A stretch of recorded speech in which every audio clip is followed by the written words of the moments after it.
violins, electric guitars. Did you say there was a tuba involved? Tuba. I think you may have already won me over with the tuba. Violas, violins, bassoons. I thought the tuba was enough. The bassoon, I think you maybe won it over with that one. Okay, let's listen to the track then, and we'll come back and we'll dissect it afterwards. It's ruthless, isn't it, Simon? This is quite harsh. You know, I don't know what these boys are going to make of it, but it's, you know, they may tear you to shreds. Good luck, mate. That's the choice of Simon, who is currently at work. It's Architecture in Helsinki. It's a track called Do the Whirlwind. There are a lot of instruments going on there. You're absolutely right, Simon. Well done. Round of applause for Simon for identifying that there is a lot of instruments in that track. I have to say, Simon, straight away, I really enjoyed that track. It's the sort of my friend once described the kind of music that I like, and he made a compilation for me. In fact, he'll be coming up in future weeks. And it had very much, lots of tracks like that. And he said it was music for when spods dance. And I do feel that's exactly what it is, isn't it? It's for physics students to dance to. And nevertheless, I really enjoyed it. What drew you to Architecture in Helsinki? Are you a muso, or are you just a music fan? I'm a bit of a muso fan. Are you really? I'm a spod. Are you a proper spod? What do you look like? Have you got glasses? No, I don't. There's nothing wrong with glasses. I famously wear glasses. We all know that. I say famously. How presumptuous. I famously wear glasses. Well, according to who, Steve? So yes, well, I really enjoyed that. I'll just throw it over to my esteemed colleagues here, see what they made of it. Dan, what are your thoughts? I absolutely loved it, actually. Did you? Yeah, I'm not familiar with Architecture in Helsinki, and when Simon was describing it, I thought, oh my goodness, this sounds like an absolute disgrace. But He's summed it up perfectly. It sounds like it should be an absolute mess, and it completely works. I really did enjoy it, and might even it sounds it's a really simple song, and it should go horribly wrong, but it never does. Absolutely right. Let's see if Harry agrees with you. Yeah, I absolutely loved it. I particularly like the fact it sounded like it could be the soundtrack to Super Mario Brothers. I can imagine being sat there with that going on in the background. But in a good way. Oh yeah, absolutely. No, I enjoyed it. Well, okay, it's got the thumbs up from everyone here, and it's therefore a tough challenge for Amber, who's now going to introduce her track. Amber, hi, are you there? Yeah. You're still there. What did you make of that track, incidentally? I really liked it. Did you? Yeah. Right, so you give it a thumbs up as well. You may as well shoot off, love. It's not going to happen for you. It's not going to work. No. What track have you chosen for us? Hallelujah. Now, this is the Jeff Buckley version, okay? So this theoretically could feature in our coming up Mr. Cover feature, or Mr. Coverman, we're not decided yet. But I love the cover versions, and so what drew you to this track? I mean, it is a very romantic tune, and I'd be very surprised if it didn't make it in future weeks onto one of my compilations. Are you a Buckley fan, generally? I am. I love the album, and I think this track's just so simple. And it works for the complete opposite reason for the other one worked. It's just... Because it's so elegant, so straightforward. Yeah. We'll be the judge of that, Amber. We'll have a listen to it now. This is Hallelujah by Jeff Buckley. Jeff Buckley doing his version of Leonard Cohen's Hallelujah. It's the choice of Amber. I've pitted two listeners against each other, and I'm going to go straight away to Harry to find out what his thoughts are. Well, it was ethereal and lovely, Steve. It's a classic, obviously, and it, of course, ticks two Steve Show boxes. It's a wonderful cover. It could also go on a compilation.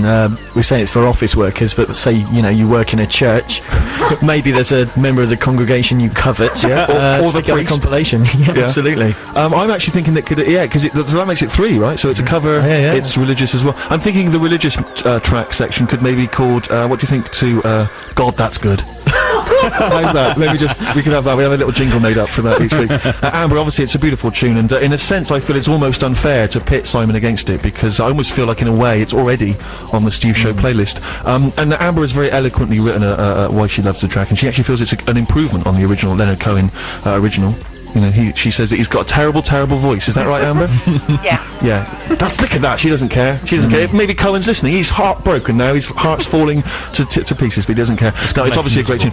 But do you know the reason why I'm not going to choose Hallelujah, Amber, and you're going to be devastated, is exactly for that reason, because it's such a beautiful tune, and it's already on the Steve Show playlist. So I thank you very much for getting in touch, and I really appreciate you coming on the air, but I'm afraid I'm going to have to give it to Simon with his choice, Architecture in Helsinki. Round of applause, Steve Wrightstar. Yeah. You must be very, very pleased indeed, Simon. Oh man, great stuff. Has that given you a certain sense of purpose and meaning in your otherwise empty life? Basically, this is it, Steve. It's all over. This is it, isn't it? This is the pinnacle. How thrilling was it to talk to me? No, be honest. Well, okay, no, thank you. Your silence says it all. Speechless. The man is speechless. I appreciate it. Thank you very much indeed for getting in touch, Simon. Actually, interestingly, I noticed that both of you got fairly unusual surnames. Simon, what's your surname? It's Nebeznik. What's that? Nebeznik. It's kind of Polish Ukraine origin. Wow, that's Nebeznik. And what's your surname, Amber? Michael. Smichael. Yeah. I guess it's not that unusual, is it? No. I didn't know where I'll be honest with you, I didn't know where I was going with that. I don't know where I thought that might lead us. That's not going to be a new feature. What's the most interesting surname that our listeners have? Thank you very much indeed, guys, for getting in touch. And if you want to get in touch and suggest a track that you'd like to hear played on the Steve Show, then bbc.co.uk/6music. You can get in touch via that. One of indie rock's great also-rans, that's Evan Dando and All My Life. I remember actually that may have I think I may have got that, Harry, from a compilation you made for me. Yeah, Do not make compilations, it breaks copyright laws. Yes, no, I never heard the album. Was it any good? It was. But that was the best track on it, which is why I picked it for the compilation. Thanks very much. Round of applause for that. Okay, now listen, last week if you didn't listen, if you were doing something worthwhile with your life, then you'll have missed the fact that I got in touch, just on a whim, with a very, very close friend that I haven't seen in 5 years. And I said to him, would you come on and introduce some of your music, because, you know, you've got great music taste. And he dropped the bombshell that at that very point he was on his way to Land's End to begin a walk from Land's End to John O'Groats. And he should be on the line now. Dave, are you there? Hi, Steve. Love the show. Thank you very much indeed. Yeah, now obviously the thing that perplexed us the most, Dave, was the fact that you're walking all that way and you're not doing it for charity. One of the most perverse things any man has ever done. What exactly is your motive for doing this walk? We never really got to the bottom of it. I've had a lot of time to think about this, and everyone's been asking me. And I'm doing it for fun, Steve. Although peering into the tarmac, the fun aspect seems to have disappeared. Because what aspect of it would ever be fun?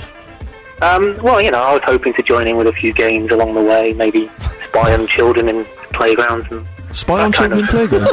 Do you mean because you want to, you know, you mean of their youth and exuberance and... Get back to nature. Exactly, sure, I understand. Yeah. So strip off and run through a forest, that sort of thing. Yeah. It hadn't occurred to me, but... Why not throw it in? How did you get on in the great weather storm that we had a few days ago? The terrible, terrible winds. Were you walking during that? It was windy, but dry. So, he must have passed me by. I was in a pocket. Because we were hoping it would be behind you, sort of pushing you forward. Well, so it kind of is. It was a bit like that, yeah. And how far have you covered now? Where are you? I've done 150 miles or so. I'm in Oakhampton, so I saw the back of Cornwall this morning. I've reached grey, miserable Devon. And what are you doing to sort of keep up your morale? Have you got a radio with you? Can you listen to Six Music? I guess you can. Unfortunately not, no. There's a lot of pubs on the way, Steve, and that tends to sort me out. So do you just sit there like a weird loner just staring at other people's lives? I came second in a pub quiz this week, Steve. What, on your own? Yeah, more or less, yeah. What do you mean more or less? You mean you were cheating, were you? I was filled out of first place, and I'm not happy about it, but I won a pencil. Ah, that's pub quizzes in Cornwall, isn't it? Win a pencil. I can't believe it. You know, he won a pencil once. Yeah, well, it's all very fair, but obviously we're deeply proud of you and also slightly perplexed because, obviously, as Dan was saying last week, there's a certain sort of existential darkness about you, Dave. So you say you're doing it for fun. In a way, I wonder, are you trying to find yourself? Well, I'm certainly looking for something, Steve, but then aren't we all? Sure, very wise. Well, very wise. Thanks for that. No, that's very profound. Okay, so you're going to introduce a track to us. So what have you got for me this week?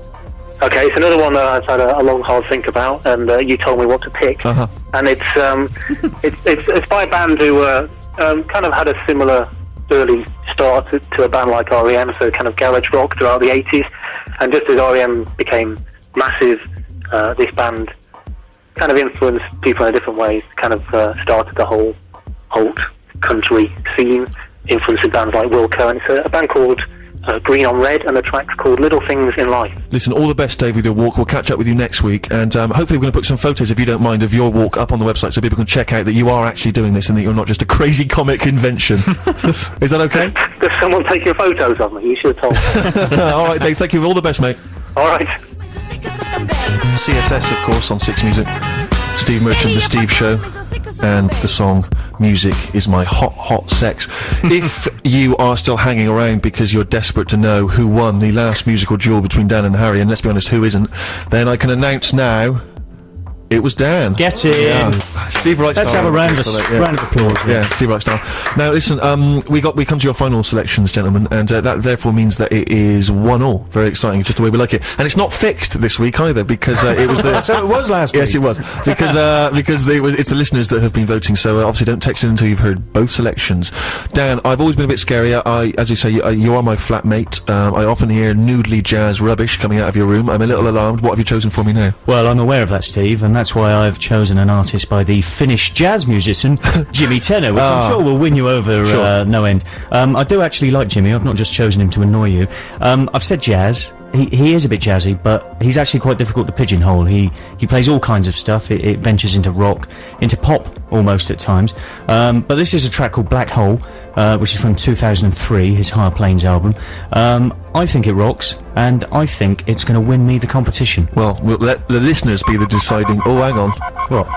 Oh, it already sounds noodly and annoying. I don't know what's going on. This sounds like someone's attempt at music of the future that they recorded in 1963. Do you hear that? Hang on, that's some guitars. I've changed my tune. I love the guitar. I bet you'd love some drums right now. Well, I mean, what's the chances of drums? I've had some noodly... Oh, hang on. Jimmy Tenor, let's hear it. That's Dan's final choice on this Steve Show musical duel. Jimmy Tenor and a track called Black Hole. Harry, I'm coming straight to you now. I'm throwing straight over to you. Kravitz. I was going to say Kravitz. Well, it's not often I say Kravitz, but I don't care about that. Today I'm going to say Kravitz. Sorry, did you both say cravats? No, I'm afraid we both say Kravitz. I thought you did. Yeah. That was the first thought. Yeah, I know what you mean. Don't influence the public. It's not fair if you do that. Well, there's a feeling, I think, with that tune is in their head that it's sort of, it's rock pastiche. Yeah, very much so. It went on and on and on, and when the old flute came in, oh, God, no. It's rock pastiche, and then the flute comes in. I mean, it's innovative. It's invention. Oh. No. It's inventional? Yes, it's inventional. It's a made-up word. I'm beginning to wonder if this is not just a vote, but that you'll get voted off, like on the X Factor, and that you'll never come back. I am the Jade of this show. You're very much the Jade, in every sense. Yeah. Well, not in that sense. No, I'm sorry, but when the microphones are not switched off, you will not believe the hate that comes out of this man's mouth. And I don't want the audience to think that I'm trying to turn them against you, Dan. But I was hoping you'd, because it was 1-1. I think that they will actually they'll hear this bullying by you two, and they'll see me as a Shulper type character, and I'm actually going to cream this. Okay. I'm going to cream this, baby. We shall see. Well, let's hear first Harry's choice. What have you got for us? I've got a track called Action by a band called Clem Snide, named after a character that appears in a number of William Burroughs novels. Basically, a band, a front for the lead singer Eef Barzilay. That's the classic spelling of Eef, W-E-F. And I know you're wowed by crazy instruments, Steve, so in this track we've got euphonium, we've got xylophone, we've got a Eugene organ, and some guy who's playing a parade drum. It doesn't get better than that. Action from Clem Snide. It's Harry's final choice on this Steve Show musical duel. Harry, I've enjoyed Clem Snide. Thanks. But I worry that you're just trying to pander to my tastes and perhaps those of the listener. Well, I make no apologies for bringing in music that people might like, Steve. Oh, he's turned that back at me. I thought that was pretty much the idea. Interesting. Dan, what were your thoughts? Yeah, I thought it was perfectly pleasant. As your second choice and your first choice were, and all three of your choices were last week. Make of that what you will. I'll say there's so much tension in here. It is like the Big Brother's house. I don't know which of you's the Shilpa, which of you's the Jade. I'm not yet made up my mind. Can I be George Galloway? By all means, get on your knees. I'll tell you, if you've not watched Big Brother, you don't know what that means. Okay, so once again, you the listeners decide which. Do not text yet, because now it is time for me to introduce Richard again. Now, Richard is the guy that is the quizmaster at a very, very difficult musical quiz that I sometimes attend Monday nights at the Three Kings pub in Clerkenwell, East London. And the man knows his onions, and he's going to set a question for you. Do you know what? I decided we're not even going to give a prize. It's just an attempt to find the biggest Six Music listener nerd, really. It's a wonderful honour. We shall have a crowning ceremony at the end of the whenever we stop doing this show, which may be fairly soon if this link doesn't finish now. Okay, so here's Richard's question. Hi, it's Richard here with another fiendishly difficult music question. Which two American bands of the 1960s were both originally called the Warlocks? Which two American bands of the 1960s were both originally called the Warlocks?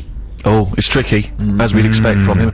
64046 is the text number if you want to drop us your answer. But also, at the same time, vote for Dan and Harry's selections. Let's remind ourselves of them. Great tune. This was What Jimmy a Tenor. tune. Black Hole. What a tune. As we said earlier, one word for you. Kravitz. Biased. You're everything I want. It's a fairly alt-country-esque show, hasn't it? With a whiff of that, harmonica and the like. Clement Snide and a track called Action. That's Harry's choice. So the first one Dan's, second one Harry's. So you've got so much to do on this text, it's very complicated. Pay attention. You've got to answer Richard's question, and you've got to vote for either Harry or Dan. 64046. Okay, so now it's the time that we've all been looking forward